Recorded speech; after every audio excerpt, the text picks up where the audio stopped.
الو. سلام عليكم سماحة الملا باسم الزيرجاوي. وعليكم السلام ورحمة الله. انت اتصلت علي يا سماحة الملا باسم الزيرجاوي. نعم نعم شيخ. انت ملا ردود؟ نعم، تفضل، ما هو موضوع الحلقة اليوم حتى نتناقش؟ والله كنا بنتكلم ان الله سبحانه وتعالى يعني ذكر عجل بني اسرائيل 6 مرات، وذكر بقرة بني اسرائيل، وذكرت بني اسرائيل في قرابة 40 موضع في القرآن، ولم يذكر يعني عقيدة تنسيب الائمة الاثني عشر. فايش السبب مع ان هي ركن من اركان يا الاسلام؟ شيخ رامي. نعم.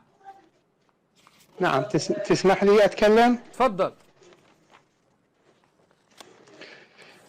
والله يا شيخ رامي، أنا أقسم بالله أستطيع أن أثبت لك من القرآن ومن السنة النبوية بأنك ابن زنا أو ابن حرام، لأنك تبغض محمد وآل محمد. يلا اثبت لي، يلا تفضل اثبت لي من القرآن.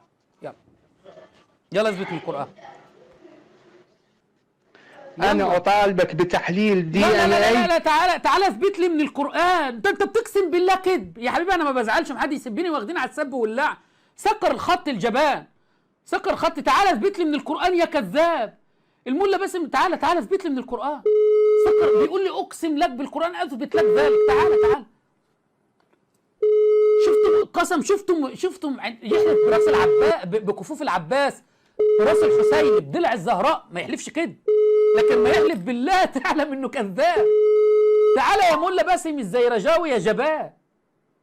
يا ملا باسم، اقسمت بالله انك تستطيع تثبت ذلك من القرآن ان انا ابن حرام. اثبت لي ذلك تفضل.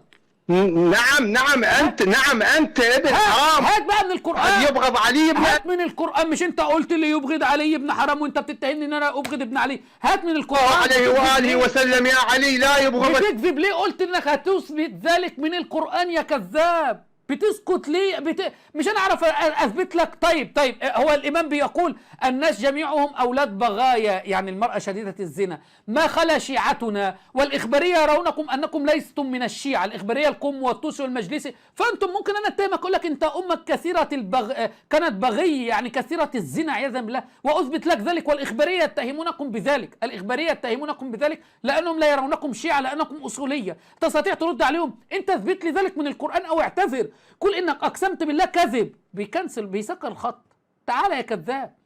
تعالى يا باسم الزيرجاوي وانا اسيبك. انا عادي، انا اتسب عادي. يعني انتوا ثبتوا من هو اشرف وافضل مني، ثبتوا عرض محمد صلى الله عليه وسلم. تعالى يا كذاب. اسمه الملا باسم الزيرجاوي. سامعين يا شيعة العراق؟ سامعين يا شيعة العراق اللي بتبكوا تحت رجل الملا باسم الزيرجاوي؟ هات الآية. يلا هات الآية يا ملا باسم. الو. هات الآية يا ملا باسم. هات الآية. الو. دلوقتي خلاص اتطرشت صح؟ ايه جالك ضابط التحقيقات اللي كان قاعد مع امير القريشي؟ يلا هات لا انت مشتبه بالاتصال. بصوا، اداني واحد تاني يتكلم. انت مشتبه بالاتصال. جاب واحد جنبه يقول لي انت مشتبه بالاتصال. خلاص يا ملا باسم الزيرجاوي بقت نعم مشتبه بالاتصال. بقت فضيحتك بجلاجل خلاص. لا مشتبه بالاتصال. ايوه غير صوتك او هات. انا لو فاهم سؤالك. ايش؟ انا لو فاهم سؤالك من البدايه، بس انت مشتبه بالاتصال. ايوه خلاص غير صوته. شفتم بعد ما ادعس؟ شفتم بعد ما بان؟ ثواني يا اخوان نفتح الاتصال، هناخد الاتصالات. شفتم بعد ما بان كذبه وضلاله؟ اسمه الملا باسم الزيرجاوي. دول اللي بتقعدوا تحت اقدامهم تبكون في الحسينيه يا شيعه. بتبكوا في الحسينيه تحت اقدامهم. دلوقتي بيقول لك ايه يا شيعي بقى؟ بيقول لك اقسم بالله وساثبت لك انك ابن زنا من القران الكريم. اقسم بالله. فين القرآن؟ لكن يقسم بالله كذب عندهم. ومن يهن الله فما له من مكرم. كان معكم الملا الزنديق السباب ملا باسم. صوته والله زي ما الاخوه بيقولوا صوته محشش كده. سامعين؟ الله يخرب بيت الحشيش الافغاني اللي وداكوا في داهيه.